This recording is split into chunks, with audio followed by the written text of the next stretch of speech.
Joining me now is Kevin Mahn, the President and Chief Investment Officer of Hennion and Walsh Asset Management. Also with us is Jeff Crumpleman, the Chief Investment Strategist and Head of Equities at Mariner Wealth Advisors. Welcome to you both. Kevin, you think they're going to end up going it slow here? Yeah, these record-setting levels of inflation continue to persist, Kelly. But we have to remember that the Fed doesn't only have one tool in their arsenal, that being raising interest rates. Rather, I think they're going to take a more blended TNT approach to trying to combat inflation.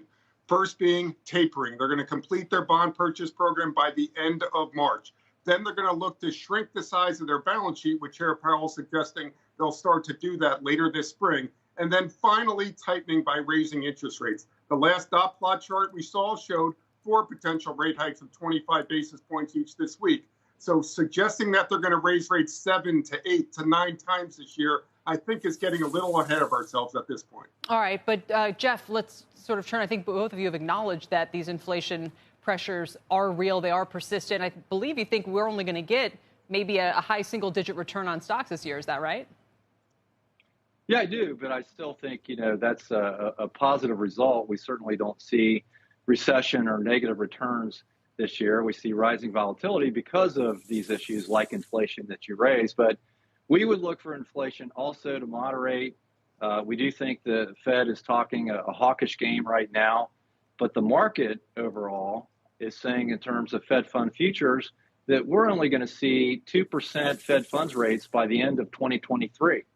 And, that's still accommodative. That does not derail markets. If you have inflation of calming to, say, 2 to 3, and you only have 2% Fed funds rate, you're talking about, 0 real interest rates.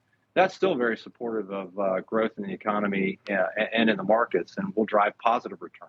And Jeff, you always have, a bunch of individual names across a lot of different sectors that you're interested in. That remains true today. I see Booking on here. I see Adobe and Qualcomm. I see United Rentals, Oshkosh. I see even a materials name in Newmont. Is there an overarching kind of thing, a characteristic you're looking for with these companies, or is each one unique?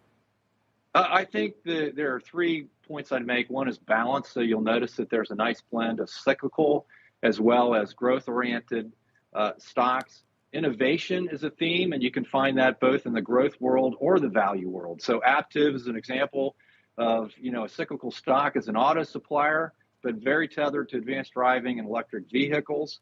And you can go through all of the other picks, whether it's Adobe within technology, ServiceNow that are tethered to the cloud and rising productivity.